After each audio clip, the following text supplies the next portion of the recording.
comments from so many people, getting text messages. You guys, we're already having a great conversation. So getting a lot of compliments about how pretty we all look today. Everybody's seeing everybody with no makeup and no hair done. That's why. So we were commenting, just for those who are still joining, we were commenting all earlier on before we started broadcasting about how wonderful it has been to do our hair and put on our makeup and dress up a little bit for the event today. So we're happy about that opportunity that we haven't been able to do very often right now. So, all right, we'll just give one more minute and then we're going to get started here. Great.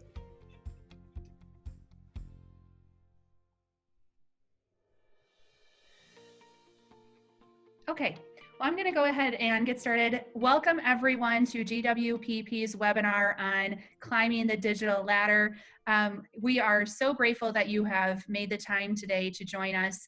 I am Amanda Prochaska, I'm the CEO and President of GWPP, and I will say that we have put together a phenomenal panel alongside of Koopa, who we'll be hearing from here shortly, to talk about this very important topic of how do you manage your career and grow your career in the age of digital transformation. And we've been learning a lot about this lately because we're all now forced into this digital world and a little bit more of a distant conversation via Zoom or other platforms. And so it will be an interesting conversation today to hear from our panelists on how they are adapting to all of this, what are the strategies that they're using, and what were the strategies that they were using well before this crisis hit. So I truly am looking forward to the conversation today, and I hope you all are too. So a little bit about GWPP, if you are not familiar with us, basically at that very high level, we are here to empower each and every woman in procurement to live their best career. And whether that's in procurement, we hope it's in procurement, but if it extends into supply chain or other areas, we think that is great too. So we're focused on having events like this to have conversations, to build a sense of community, and to also attract more fantastic women to this profession. So again, we are glad that you joined us, and we are a fairly new organization. Although we've been around for about 2 years on LinkedIn, we are a brand new global organization and the only global organization focused on women in procurement. So what is behind our brand? And I think this is important to talk about because we want to represent every single woman across the globe in this profession. So a flock of hummingbirds, if you didn't know this, I knew it was new news to me, but a flock of hummingbirds is described in many different ways. It's very feminine. We are beautiful creatures, and we could be described as a bouquet, but the one description that I love more than anything else is a shimmer. And I hope that as a result of the conversation today and everything that GWPP does, that we can all shimmer together as one. But we're also a very diverse group. Even though we're women in procurement, we're diverse as they get, just like a hummingbird, where there are 325 different species of hummingbirds across the world. And so we know that each of us have a unique voice, a unique experience, and the more that we can share with each other, the better off we are all going to be. But we don't end there. We are also powerful. We are agile, and we are showing those strengths today through this crisis. I mean, could you imagine just a couple of months ago trying to balance kids at home and doing a webinar at the same time like Dana's doing and I'm doing? I just kicked my kids out to the swimming pool, just FYI, so I could have a quiet house. But the amount of amazing things that we're doing to keep our work life and our home lives going through this crisis, it just shows how powerful each and every one of us are. So we hope to bring out and get your shimmer on each and every day through GWPP. Now, GWPP would not be in existence without our sponsors. As you all might know, we are a free membership. So everything that we do is sponsored by wonderful organizations who have a passion not only for procurement, but also a passion for women in procurement. So Koopa, who is our title sponsor today, not only is sponsoring this webinar, but they're an annual sponsor for our organization, and we cannot thank them enough for not only what value they bring to procurement, but for their passion that they show for women in procurement through our partnership, but what they do within their own organization to empower women. We also have Spend HQ and Insight Sourcing Group who are sponsoring this webinar series alongside of Coupa, and we'll be having more conversations with them in the month of May. And then our other annual sponsors, HPP, Holyoke Search, Let's Talk Supply Chain, and RSN, our Real Sourcing Network. We cannot thank you all enough for what you do for our industry and the thought leadership that you bring each and every day. So with that said, it is my honor and privilege to introduce you to Sally Stevens. She is going to be moderating the panel conversation today. She also is my main contact at Coupa, and I have truly enjoyed every interaction that I've had with her, and I know that you are in good hands today with Sally. So Sally, you can take it away from there. Well, thanks, Amanda. And have any of you been on Zoom for any period of time with these fake backgrounds? You know that we are definitely shimmering if we move around or going in and out. I've done a lot of moderating panels before, and I do feel like I'm at a disadvantage because I can't tell if anybody's actually laughing at my jokes. So I'm just going to assume that you all are. So just know that that's what's happening out of the gate. As Amanda said, my name is Sally Stevens, and I am the VP of our Alliances program and founder of Coupa's Women's Initiative for Diversity and Inclusion called Empower, and that's actually the logo that you see. So joining this group was a great fit. I've been with Coupa for about 6 years now. When this opportunity came up to join GWPP, being a procurement software company as one of our components, it just made sense. And we've got a lot of individuals, and we work with a lot of individuals that are CPOs or have some adjacency business. So I want to thank you, Amanda, and also Sarah for this great opportunity. And just tell those of you who don't know what we are just a little bit. I was told I could have like 30 seconds or maybe 60. But Coupa Software is the leading cloud-based business spend management platform. And we allow companies to get their spend under management with visibility and control, ensuring usability, flexibility, and compliance. And we've got customers globally that are taking advantage of our solution. And if you want more information on that, please go to www.coupa.com. And having said that, I think what I'd like to do is kick this off and have the individuals introduce themselves. So Stephanie, if you wouldn't mind, that would be fantastic. Hi, my name is Stephanie Leduc, and I'm the Senior Director at National Bank of Canada in Montreal for the sourcing strategy and IT portfolio. So basically, I manage all the IT portfolio at National Bank and the budget, and also I build a strategy for all the IT vision and sourcing strategic file. Thank you. Julia, I'm just going down my screen. It's like Hollywood Squares right now. I'm sure we're all used to this appearance. So Julia, if you wouldn't mind introducing yourself, and thank you, Stephanie. Yeah, thanks, Sally. My name is Julia Braun. I'm the head of global procurement for Smartsheet Inc., as well as for accounts payable and travel. Smartsheet's a workforce collaboration platform, very useful in this time. A little pitch for my company too. Thank you. Thanks, Julia. Keisha, you wouldn't mind? Oh, we can't hear you. There we go. Okay, awesome. Hi, everyone. My name is Keisha Scott, Senior Director of International Procurement at Gilead Sciences. I've been with Gilead for about 9 years. My team is responsible for, in the U.S., commercial, travel, professional services, contingent workforce program, as well as all of rest of world procurement. So thank you for having me. Happy to be here. Thank you, Keisha. And Dana, certainly last but not least. Sure. Hopefully you guys can hear me okay. I've been having some major computer issues today.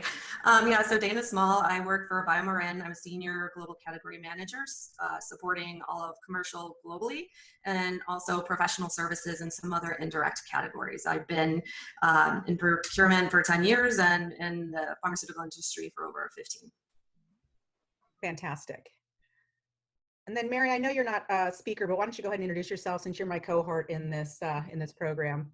Thanks, Sally. Hey, everybody. This is Mary Flynn Barton. I'm Vice President in the sales organization with Coupa, supporting the Central U.S. And I'm just here to back Sally up today. I'll be here to listen and learn from each of you, and excited to be here. Thanks, everybody. And my camera, I was going to put my camera on, but a little bit of trouble with my video today. I would look very, very foggy. So I'll let you see the better picture of me here. That's just another version of shimmering, Mary. Yes, thank you. So I'd like to go ahead and get started. And we've all heard a lot of different things about what we're doing relative to trying to adjust in this new environment. And I think a lot of us are just trying to get by in terms of moving the business forward or not having it be stagnant. And we've all got teams of people that are looking up to us and trying to help. We're supposed to help them figure out how to move along. And with all of the challenges that they're facing, we talked about kids at home. We talked about, well, we didn't talk about this, but one of the things is, being with your spouse or your partner 24/7. There's all of these things that have happened that are distracting and changing how we're leading. So Julia, have you had to change some of the things that you do relative to leading your team to get them to still be motivated and excited about work?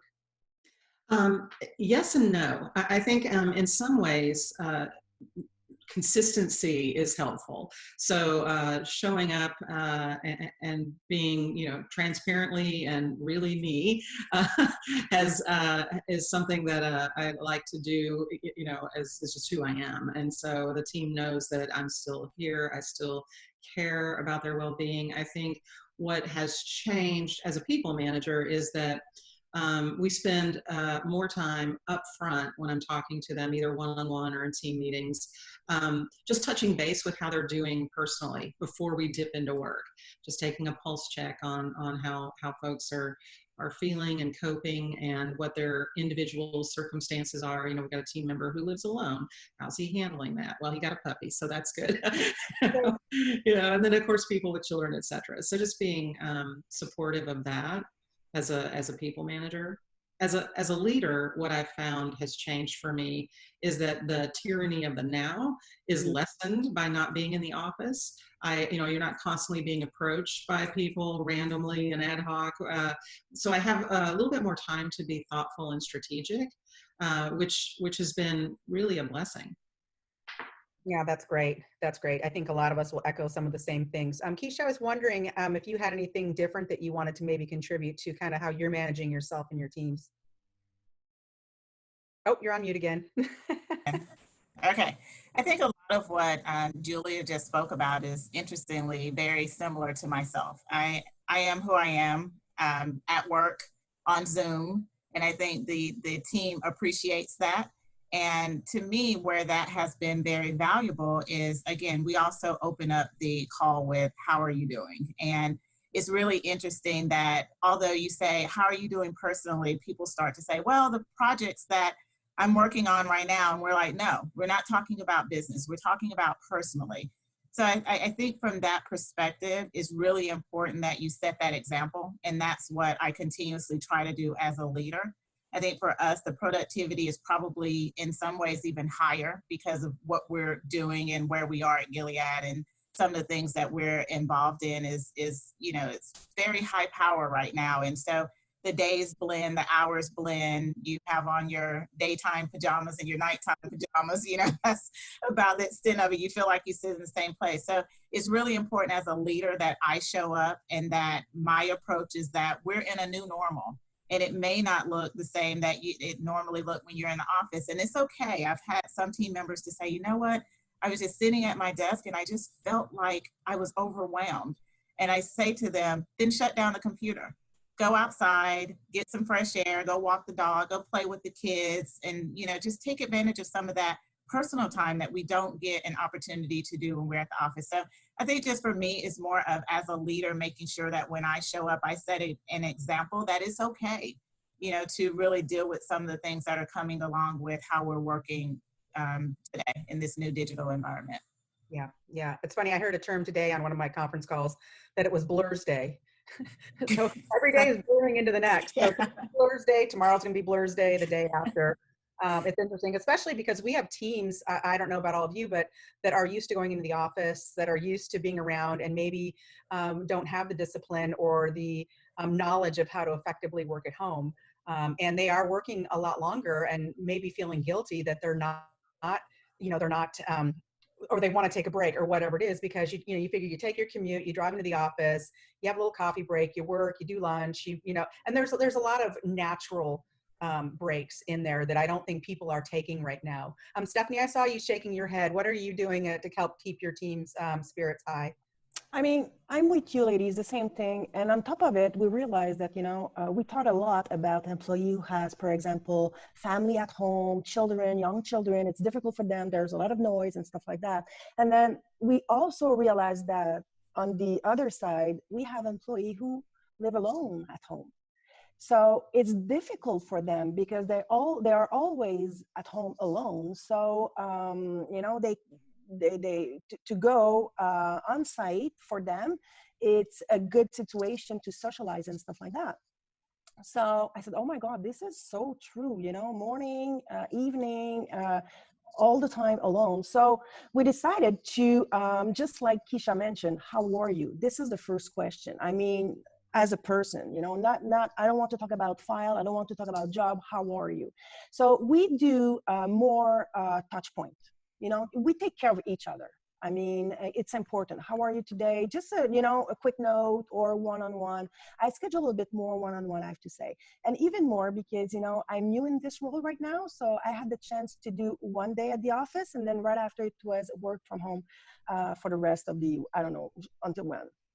So we built this and then we put in place more also, like the life is continuous. So we put in place a quarterly team meeting through a team. And then after we did a quick happy hour, but I said, we are a lot in the team. So I said, oh my God, it's going to be a nightmare. Everybody will talk at the same time or nobody will talk, And then finally, it was amazing because we create four little areas. And then for each, one was quiz, one was for parents, and then another subject, and then another subject. So you can go in the area and then talk about, the subject with few people and then go out, go to another one with your glass of water, wine, or stuff like that. So it helps to keep the spirit in place, in the team. So, and then also what we have done is we realized that normally when you have questions, you stand up, you go to the desk of your colleague, you ask the question, and then you go back and then you continue to work.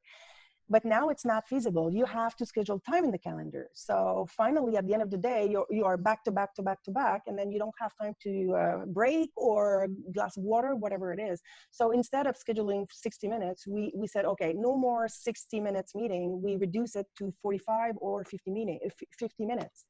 So it helps to breathe during between meetings, or take a little break, Yeah. So it's kind of little tricks that we try to put in place to make life easier. Hey, Sally, if I can chime in for a second, I might chime in every once in a while with comments from the audience, if I could.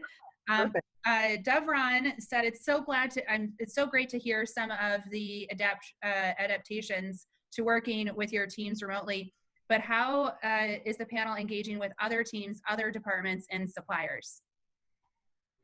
Yeah, so let me just say something real quickly. We've done things at Coupa like entire offices. So as you can imagine, that's cross-functional teams for sure. And we've scheduled it. We've done all sorts of things, happy hours. And we had to do one because, time zone changes, a coffee break. That's also a happy hour for the folks in Europe. And being a global company, there's people around the world that either can or can't join depending on what's going on. But we have been getting amazing photos like this. Somebody will take a screenshot of the Zoom with everybody on it and sending it out. We actually did an all hands meeting today, and there was a video reel of all of the ones that we've done. So that's something that we're doing, certainly. Dana, I saw you kind of laughing down there when Stephanie was talking about kids at home, and so we are on the spirit of cross-functional teams. You're probably having a little bit more challenges than those that don't have small children at home. Yeah, it's interesting. You may have seen the little one come in. I did. But that's the older one, and she at least knows better. The hard part is when the 2-year-old who really doesn't understand tries to come in and talk, and you're in the middle of a meeting or one-on-one with your boss, and all of a sudden you've got this kid either screaming in the background or, coming in. So it's just learning to, I think, effectively manage it. I think people now realize everybody's kind of stuck in the same situation, so they're much more forgiving than they would be normally, right? So maybe in the past I'd work from home one day a week, and if they heard my kids, they'd be like, oh, are you really working? But I think everybody's struggling with it, and the spouses too being home. So I think it's nice that people are a little bit more forgiving to others, knowing that the situation, it's not easy, right? Right, for sure. Yeah, it's interesting. So Julie, you made a comment. We had a comment around being savvy in a remote work environment. And I think this kind of goes along the lines with what Amanda was asking in regards to maybe people that aren't from your company, right? So if you're talking about suppliers or other teams, other departments, what do you feel is the best way to approach that, or how have you been managing it, and what's the response been? In terms of being like digitally savvy, is that yeah. Yeah. I think learning to effectively use the tools that are available and leveraging those. We're obviously not in the office, and yesterday a vendor needed us to attest to accounts receivables amounts, and our AP team doesn't do the same work that procurement does, but thankfully procurement was on the email, because the AP manager said, I can't sign that because I can't print it. I don't have a printer at home, etc. And the gal on the procurement team said, I can route it to you through DocuSign, right? So just being creative and using the tools that are available allows us to get work done. Knowing how to use Zoom, and although I didn't turn one on, the fun backgrounds and the Q&A functions, and things that make meetings a little more dynamic and fun.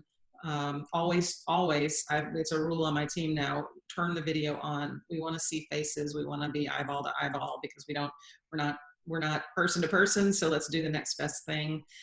Even with all of my calls with vendors, we're using video rather than just conference call. And it's been, I think, really helpful in the dialogue, whether it's a tough negotiation or not. In fact, the negotiations are actually getting less tough because people are face to face, which is new. Yeah, I've probably seen more people that I work with in other companies that I have in my whole career, in whatever it's been, a month or 6 weeks or whatever it is. And it's funny because I don't know about you guys, but I'm guilty of multitasking when I'm on conference calls. And so I'm finding it more and more difficult to do that, which is a good thing. But Keisha, I wanted to ask you, what are you doing and encouraging your teams to stay engaged when we are so very easily distracted, and before we could kind of get away with it, if you would, nobody would know that we were doing something else? Yeah, I mean, I think what you just mentioned, Sally, we do ask that if it's more than 2 of us and it's a team meeting, we have bi-weekly team meetings, to get on camera. But I think where that gets more comfortable, again, kind of back to that leadership perspective, is we don't expect everyone to get up and get dressed and, put on our makeup. And I have a majority female team, which is very interesting and fun as well. And, I have to speak for myself. My team knows me. I come in, my hair is flat iron straight, and they've gotten to see the real me, and the natural curly Keisha. And I try to lead by example from that perspective. We don't have to get up and do our hair and do our makeup every morning. Let's get to know a different side of each other. And it's actually been really fun to see people just relax and feel comfortable with getting up and getting on camera. And I haven't had an issue with multitasking. People are quite interested. And it tends to drive us into really different conversations than before. We jump into those calls, it's all work.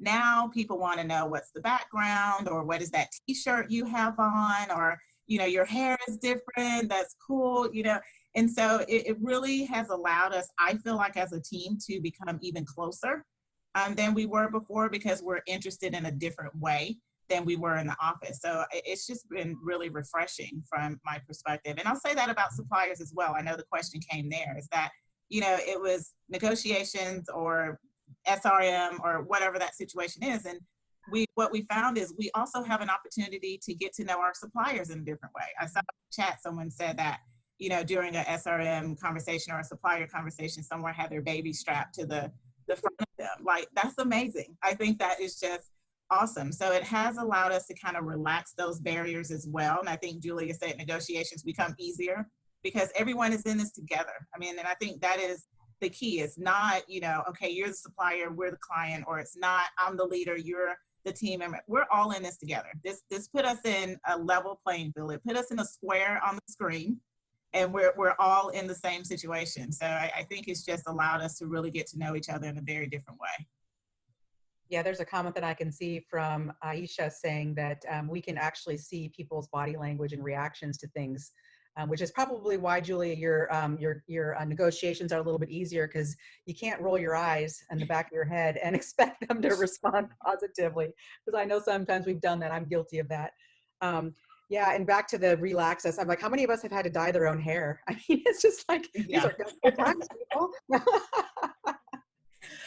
Dana, I think you had something to share about kind of something funny that happened, or maybe all of us have a story. We all saw the woman who was unfortunate enough to try to use the restroom on a conference call.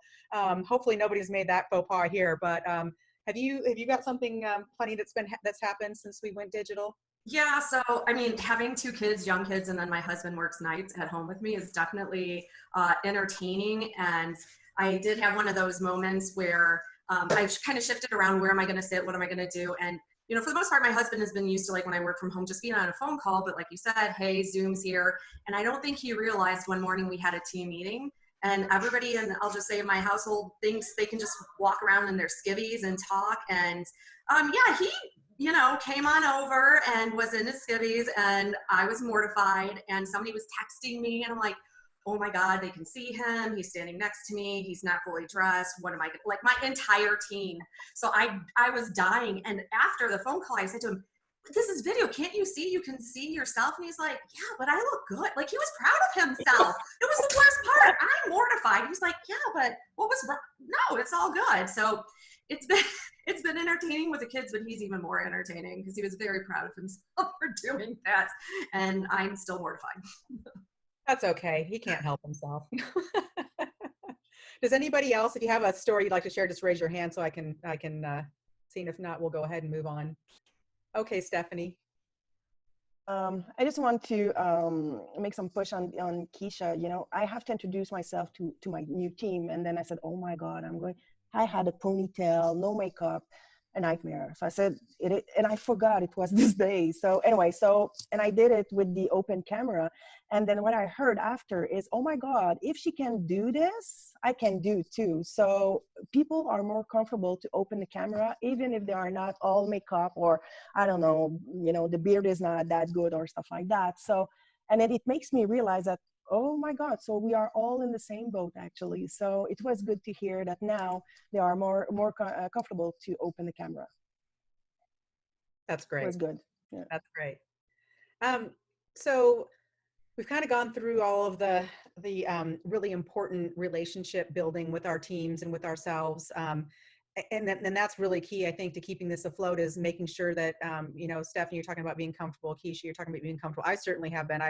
I live in Florida, so it's really hot here. So I've been able to wear my hot uniform to work, which is a tank top and a skirt and a ponytail. So that's been really great. But let's move on to talking about how we are going to continue to grow ourselves professionally in this. And Julia, I don't know if you've got some comments on, you know, how you can still make an impact right now when we're not able to be in the same rooms together, and we're still having to move not only our brands forward, but also from a company perspective, but also from a professional perspective. Yeah, I think a couple of things.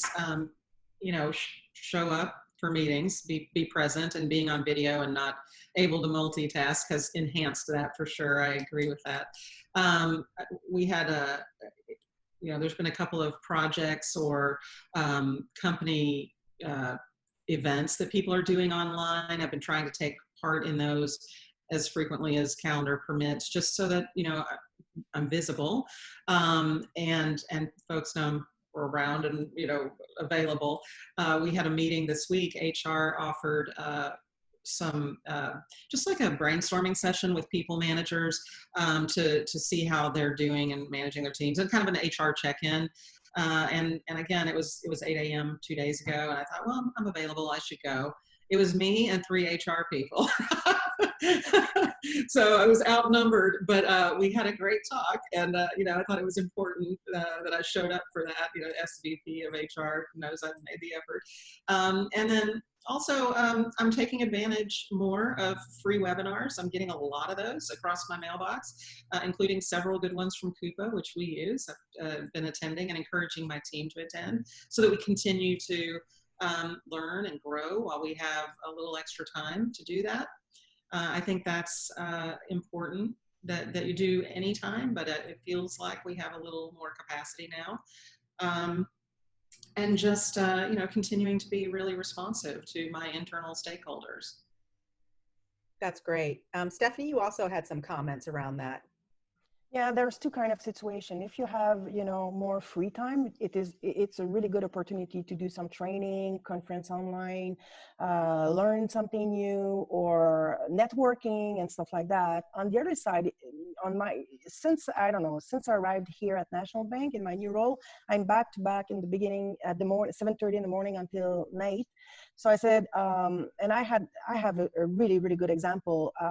2 months ago, I was in San Francisco for a huge conference, and I've met a lot of interesting people. And at the end of the conference, a wonderful panel, and I said, I need to talk to this lady. So I went, and then we chit chat 10 minutes maximum. And I said, I would like to continue this call with you later when in the next few weeks. And she said, yeah, this is my business card, and then call me whenever you want. And then when I came back to Montreal, and then I said, okay, no, I moved to another job, and then this crisis arrived. I've never take the time to call her. And then I post something on LinkedIn, and then she answered me. I said, oh my God, I thought of you every day. You are part of my to-do. And then every day I said, oh, not today. I didn't have the time.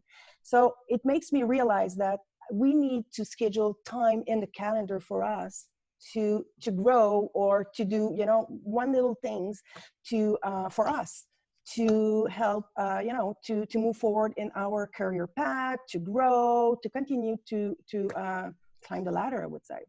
Yeah. So it's very important because we are so in a day-to-day, we did not realize that. And I just realized that a few days ago when I had a chat with the lady that I always wanted to talk to her. So we need to take the time. This is because nobody will do it for us, for sure. Yeah. Yeah. Keisha, do you have a comment around that? I see you moving your head. Yeah, no, I'm totally in agreement. The one thing that I will add, I do block out time in my calendar daily, and they're just these 1-2 hour, and I call them mental breaks. And whether that's to catch up on email, to just take a mental break, to check in with my son who's 16 and doing distance learning. So that's so he's Zooming in one room, I'm Zooming in another room. So to be able to check on him, I think is really important. So if we're not doing that, that is something that I found very beneficial. And then around the training, I think the biggest kind of aha for me is all of the training around digital leadership. And that's been really great, because if we look at the trajectory of us growing as leaders and where are those opportunities during this time, I think it's understanding where we will be after this is all over. There'll still be that need for the digital leadership. There's going to be some people that are still not comfortable coming into the office every day, and we have to be able to respect that. So I've been spending some time really understanding how to, be more flexible, and to understand that after this, there's going to be a new normal. We're not going back to the way that we were. And if we think we are, then, we need to do some reassessing, because I think we're in this for the long haul, maybe in phases, maybe in different perspectives, but taking the opportunity to learn how to be more productive and be a digital leader with your team and really add impact that way, I think is a really good opportunity for us specifically as women leaders. When we look at, traits for women leaders, and I went to a conference and it was empathy and organization and emotional, and and you don't want to show up with those things all the time, because then you sit in a group full of men and it's like they start speaking for you and all of that. But all of that is really helpful in this environment. We need to open up with, how are you doing? How are you? Or you see the person on the screen and they're freaked out because their 2-year-old is behind, and you can say, oh, this is great. This is fantastic. Put her on the screen. Hi, introduce yourself. And so some of those traits that initially we're like, oh, we don't want to show up that way, this is what's going to put us in front, and this is one of those things that we can leverage as a great strength in leadership and kind of taking it to another level. So that would be, my recommendation is that we embrace some of those things that stereotypically we've been called, you're too emotional, you're too empathetic, whatever. I think that's what's going to set us aside when it comes to our male colleagues in this digital environment. Yeah, I think you're right about that. Certainly, I found that having to operate in that manner with a staff, right, men and women on the staff, it's interesting how different they are sometimes in their responses or what they want to share. So I think that's really interesting. And I agree with you. I think that, there's a lot of companies that don't like remote workers. I think some of them will change their minds. Some of them will realize, especially if we're able as leaders to make sure that, or ensure, I should say, and empower our teams to be productive and continue to move projects forward. I think a lot of that thinking will change. And to your point, Keisha, that this is a new normal. Who knows when we're going back to work? And to your point, maybe some of us don't necessarily want to. There's something to be said about once you can sort of wrap your arms around it, about having the ability to have some flexibility in your daily schedule. One of the things that I started doing is I just block out time to work out, because that for me is something so important to me mentally, and I don't feel guilty about it, because I work, those of us who work from home on a regular basis typically work a lot longer than you would, because there's no commute and there's lots of things, and you run into the situation of, oh gosh, what am I going to do to make sure that I can still do what I do, and more importantly, not feel guilty, because I think that's another trait that we have that probably isn't one of the better ones, is we sometimes feel guilty about putting in me time. But when you take the time to do that, you end up being a much better leader and a much better colleague to those that we work with. And speaking of that, Dana, we talked about networking. How are you using your network during this time, and how important is that been? Yeah, I actually think it's a really good time to network, especially for people who don't typically like going to social events or are more introverted, right? And I feel like we're all sitting at home waiting just to talk to somebody. So now with my blog and with LinkedIn, I feel like people are just much more responsive because they're looking for that interaction. And so even if you were before, hey, I don't want to go to an in-person type networking event, you can do it on LinkedIn, and people are going to be super responsive. So you don't have to think, oh, are they going to talk to me? Or are they going to ignore me? Or are they going to tell me, this is a stupid idea? It's just that engagement level is, up there because everybody else is looking to, have somebody to talk to and engage with on a daily basis, because we're all, pretty much stuck at home. So I've tried to, increase the amount of people that I've met and talked to and help, and just whatever I can do to, increase my network and expand it. Yeah, I think there's a new sort of assumed level of familiarity right now that we wouldn't have otherwise. Julia, has your network been reaching out to you more? You find yourself reaching out? I'd say it's about the same. We have been, as procurement function, very busy in this time. While our company is looking at ways to reduce spend or put pause on certain projects, our work has changed, right? So we're negotiating elongated payment terms, we're canceling contracts, we're doing things so our workload has actually probably increased. And so I find that I'm not necessarily networking more, but certainly right about the same. Okay, does anybody else have any other comments around that? Okay. So Stephanie, I think you're probably in a unique position being in the banking industry with us, and there's a lot of stress with people. Are you finding that your employees are having more of a morale issue because of all of the individuals that maybe need the bank to behave in a different way than it has before COVID? The stress is more related to the new normal. Right now, after 1 month, it's okay. We send weekly how to say that, question, and then an employee can answer it. And then just to make sure to measure the stress of for each employee. So and then at the bank, 92% of the employees are working from home. Okay, good. So we were ready for that before the crisis. So it was not a huge shock. The stress is more employees were not used to work from home full time. A bunch of employees was used to it. It was good, but it's more like find a new way to connect. Mm-hmm. The stress is over there, and then I work in IT, so you understand that we have to rush on certain projects to adjust ourselves and make sure that we can deliver something quickly, because client needs something very quickly for checks and stuff like that, for the government reimbursement and stuff like that. So the team is working hard, but what we realized recently is we are so much focused, and then we deliver very, very good stuff in a short period of time. And then usually it can take 2 or 3 years to deliver, to be successful. And then said, okay, this is the product that we can present to the client. So, there's a good things and a little bit, adjustment we needed. But for IT, it was long to adjust, I would say, but now we are good, we're good to go. And the employee are the first thing that we care about, we talk about employee who has a bunch of children at home. So we manage this case by case to reduce the amount of stress, I have to say. So no, I think now it's the new normal, I have to say, just like we mentioned it. And we have a bunch of communication, communication from the CEO. So there's a lot of information. So we know what will happen in advance. So it helps to manage the stress. It's not a surprise at all. So we have the CEO, CIO, video conferencing. We can ask some question, it's very, very transparent, and we need this, absolutely.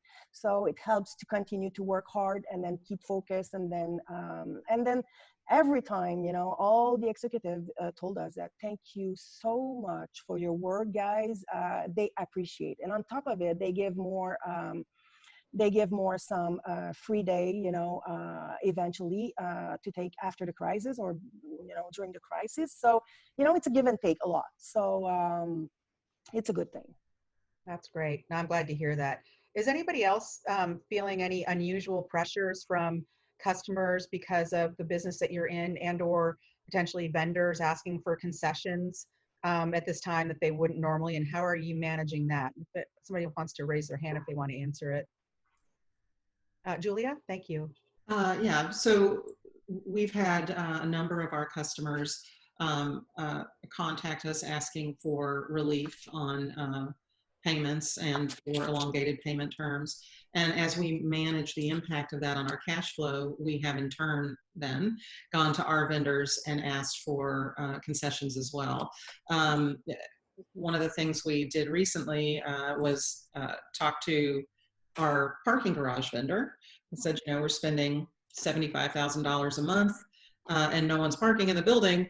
They suspended our contract and freed us up from having to make that payment until such time as we're back in the office. Likewise, we're having conversations with all of our landlords about abatements of rent in exchange for, tacking some months on the end of the lease. And as I mentioned, this all happened right as we were about to send 300 people to Cancun for President's Club. So we had to cancel all of that and, try to work with the hoteliers and the airlines and various swag vendors for refunds or discounts or credits. And so it's been quite busy, as I mentioned earlier.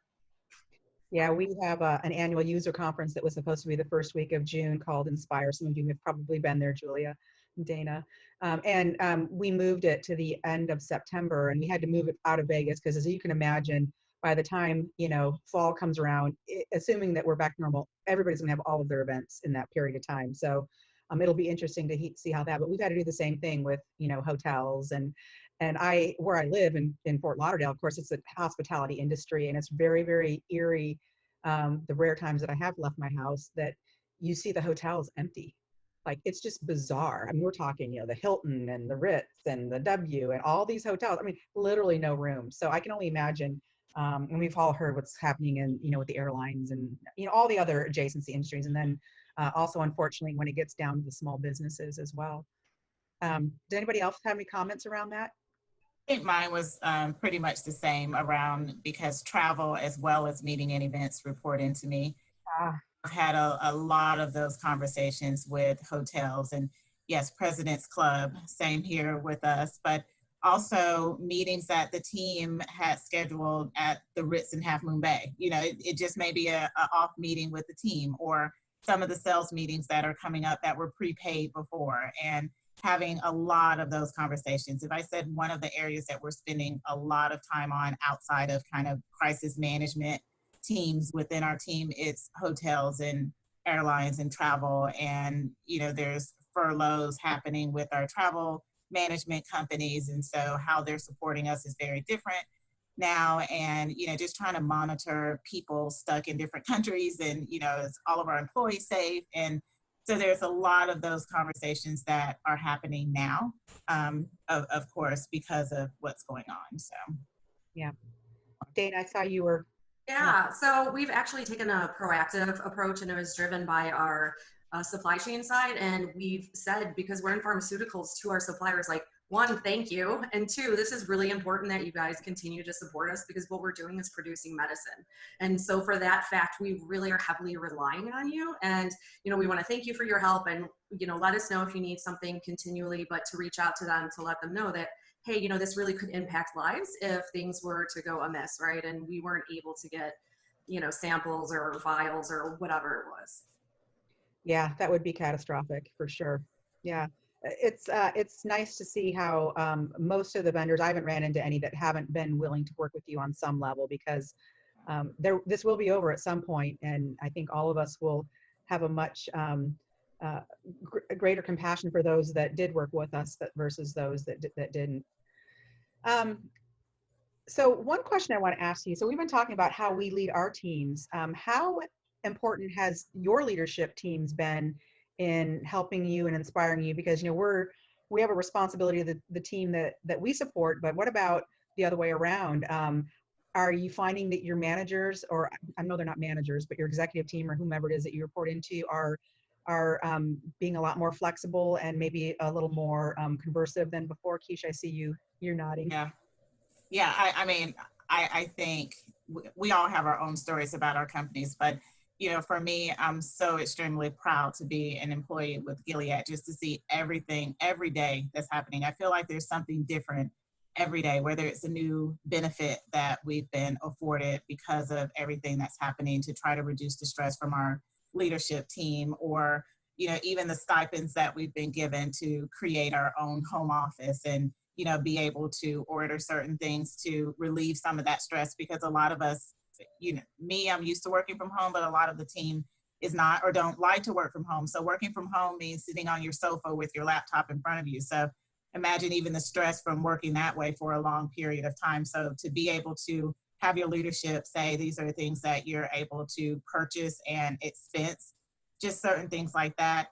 More communication. We have weekly meetings, weekly emails with our SVP, with my leader, who make sure that they're communicating more often, which I think is phenomenal. So just to support that not only my direct leader, but my leader's leader and his leader, it just goes up the list. We have weekly HR calls with individuals on the phone, talking to us about, how to stay calm in this environment. What are some of the things that we can do? So it's really just around all of the additional support, the proactive efforts that the team has put into it to make sure that we're all okay.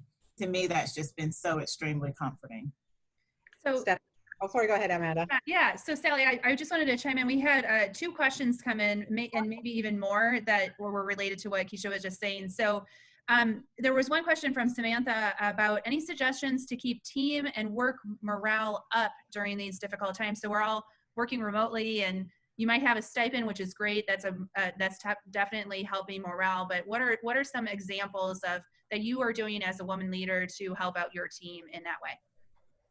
Yeah, I think for me, we talked about it a little earlier. We have virtual happy hours. We have check-ins, one-on-one. I'm listening a lot more. And so a good example, I had a team member, and it was during a bi-weekly team meeting, and he kept talking about, some of the challenges that he was having specifically. And it wasn't a direct conversation. He would kind of sprinkle it in with, well, I wasn't able to do that because I'm just having challenges doing, X, Y, Z. And so, it's getting off of that call and calling him directly. I noticed on the call you had some challenges, let's talk about it. Is there anything I can help you with? So I think for me, it's listening more, providing more individual attention, doing some fun things. Like we looked up Zoom games, which amazingly there's a ton with Pictionary and categories, and, trying to do some of that fun stuff. coffee hour with breakout rooms, and just joining these breakout rooms and having coffee hour where you couldn't get up and go in the cafeteria to meet people. So sprinkling in some of that, you know, fun stuff and things that matter. So just being more intentional about that personal attention with the team, I think has been very welcome from my team. Okay, so I'm going to ask the other one since we're on topic, Sally, if you don't mind. Not at all. One, and Dana, I think this you spurred this this question earlier on from Lucy. One of the major adjustments is establishing boundaries at home for me. Anyone else have strategies for setting boundaries at home for having a workspace and work time? Yeah, so it's definitely been tough. And I think when I first tried to do this, I think I tried to do too much. So I was getting up at 4, running, then trying to get a lot of work done early in the morning and spend time with the girls to set up some type of flow. So I didn't feel like I'm constantly ignoring them. Because without that, I feel like, God, I want to close my door. I want to go into my bathroom and close the door and have my space so that I don't feel guilty that I'm actually ignoring them, right? Because I do need that space to be able to focus and work. I mean, this is my job, but at the same time, I don't want to feel like them to feel like I'm ignoring them. So a lot of times it's finding different times to work when either they're sleeping or it's early morning, or just times where, you know, you can just kind of go in and shut the door and just take an hour to, you know, lock the door and make sure they don't come in. Sometimes it has to be, you know, that physical, but at the same time, if you can, for the most part, talk to them, you can establish some boundaries. But when they're super little, it is a little bit tough. So a lot of times I do just want to lock myself in my bedroom and, you know, so I don't have to feel that mom guilt of like, why are you ignoring me again for, you know, the second week in a row. Okay. I know, Dana, I while we were sitting here, I had my daughters hand me a note over the camera asking me a question. Yeah, I don't know if anyone noticed, but they definitely. But it's interesting, right? Because now you'll see everybody now in my team knows my kids. Everybody's seen both my kids. They'll come, they'll sit on my lap, they say hi, they blow smoochies, they're having a great time, which never would have happened before, right? I mean, I don't think I would have ever brought my kids to work. So the fact that they all know them and my kids like to say hi to them and they enjoy the Zoom meetings too, it's a cool kind of, you know, different mode of life. And I think we're going to be the better for it. Okay.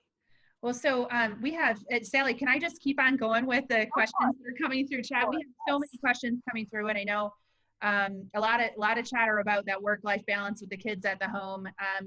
But have any of you had to reduce your team's hours? If so, how have you managed respecting their time off while meeting the business needs of the organization?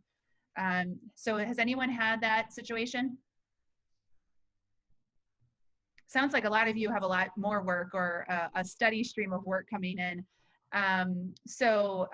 We can, I would love to ask that question out to our GWPP group to see, Andrea, if we can get some answers for that. But it doesn't sound like, oh, Julia, you have a. I do have a thought. We're very fortunate not to have had any furloughs or layoffs, and our leadership remains committed to that and have said it many times that the existing team they want to protect and even invest in, which has been amazing, and we're very fortunate for that.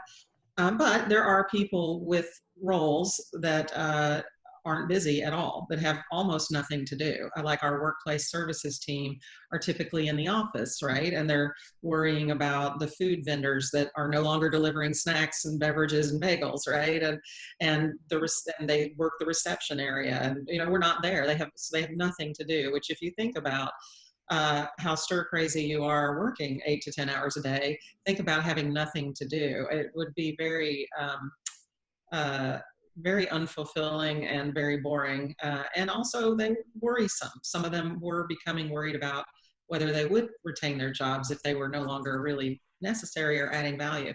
And so we've spun up a program where folks who have extra capacity put their name on a list, talk about their skills, and get matched with other areas. And I now have 9 people working for me on 3 separate projects that we could never get to because we never have time. right? They're really important. They'll add efficiencies to AP and to procurement and the travel team. But transactionally, we couldn't get it done for the last 2 quarters. Now I've got 9 extra sets of hands who are busy. And that's been really rewarding. Mm-hmm. That's a fantastic solution to that. Thank you for sharing. I know I've had personal friends reach out that have been furloughed, and they're spending a lot of time networking and doing extra projects to help support and give back. But they're spending a lot of time learning new skill sets. So we did have a question come in. Are there any sites or links that you would recommend to learn more or get certifications or continue to develop myself in the world of procurement? Of course, Christine, thanks for asking the question. Of course, GWPP is a great source for all this. Attend our webinars. I know there are a lot of other sources out there. So I'm wondering from any of you that want to answer, have you had team members really get attracted to a certain resource to help develop themselves in this particular time?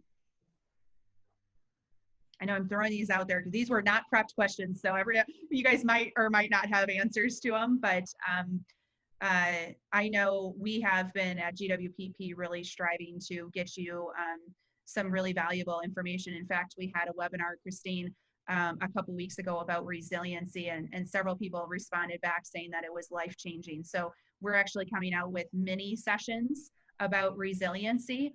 I think personally, and you guys can chime in if there's other things, but personally, I think the great opportunity for all women in procurement right now, and really anyone that's going through this crisis, is to learn about emotional intelligence, right? We're all living it. We're talking about it. This whole conversation has been really about emotional intelligence. How do you have empathy? How do you look for the advantages in the situation that we're in right now? And so learning and observing other people, Christine, who are strong leaders in your world on how they are managing through this crisis is a great learning opportunity to take your career to the next level. So even if it's not a particular thing about procurement, I think having strong emotional intelligence makes great leaders within procurement. So, all right, let's see this. Oh, here's a good one from Anna. And this will spur some kind of good conversation. Can the panel share their career trajectory in procurement? As we know, there's still a big gap between men and women's salaries. There's also a gap in senior level roles, VP and above, within procurement.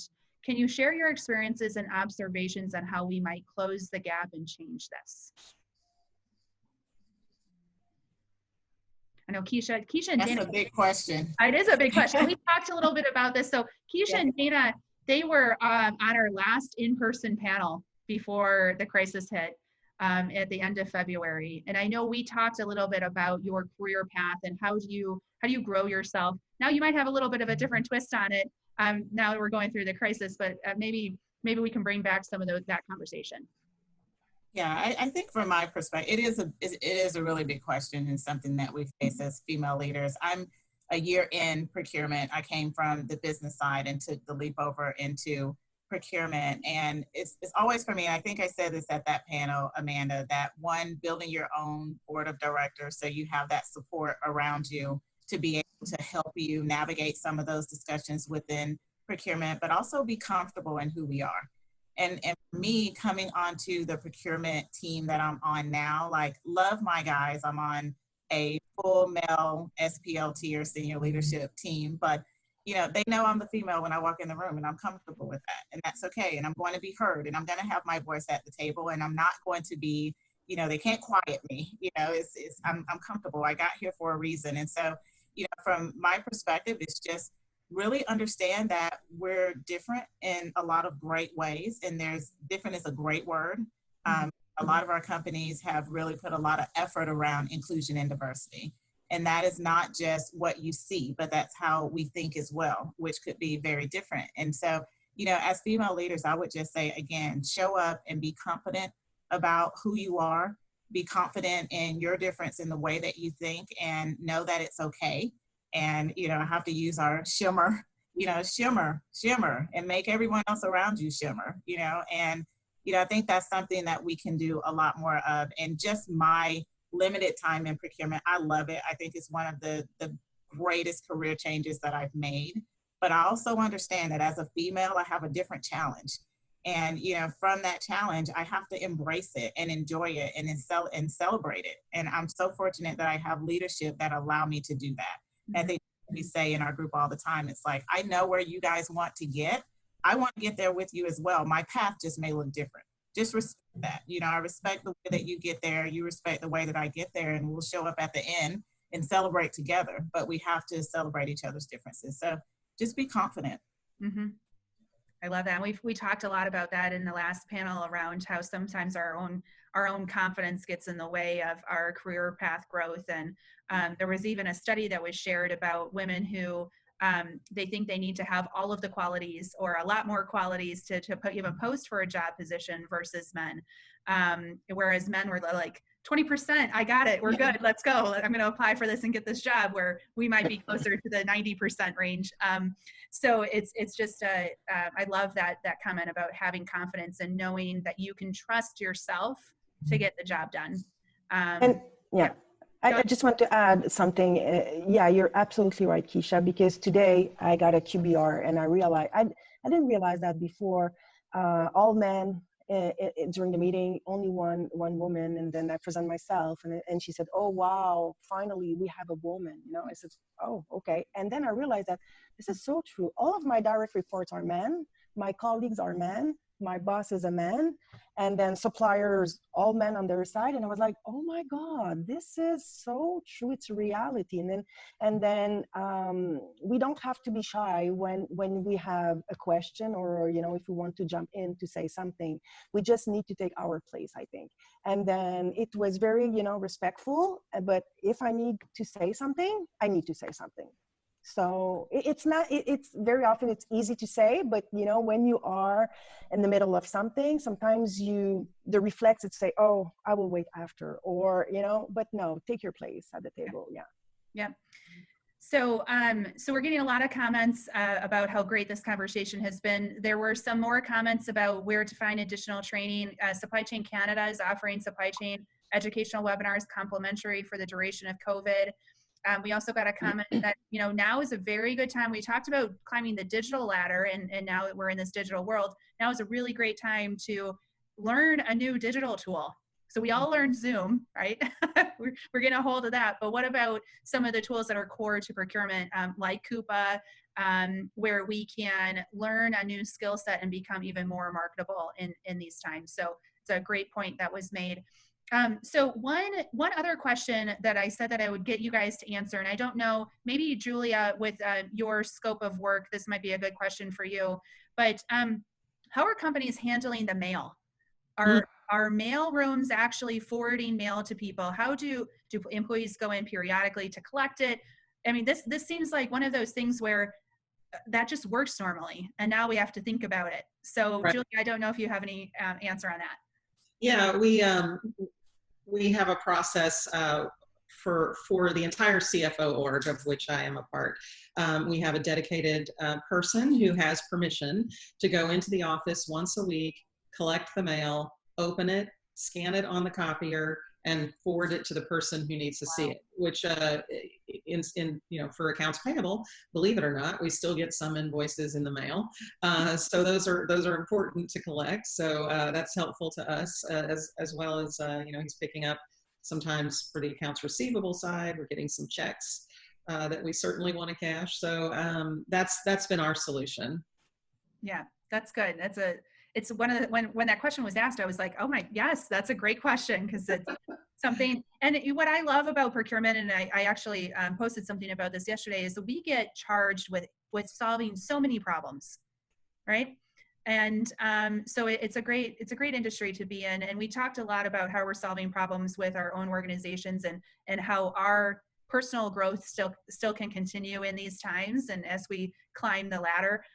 But it's also interesting about all the different things that we get asked to help solve and be involved in. So thank you for asking that question and having an answer, Julia. So with that said, Sally, I don't think there are any other questions. I'm sure there are. I might have missed a handful of them, but there was such great conversation going on in the chat room about the value that this had, and how everyone is coping with these changes in different ways. So I truly appreciate you moderating today, and I didn't know if you had any other wrap-up comments that you wanted to make. Oh, well, I wanted to thank you for letting me be a part of this this sponsorship. It's just the beginning for us, and we're super excited.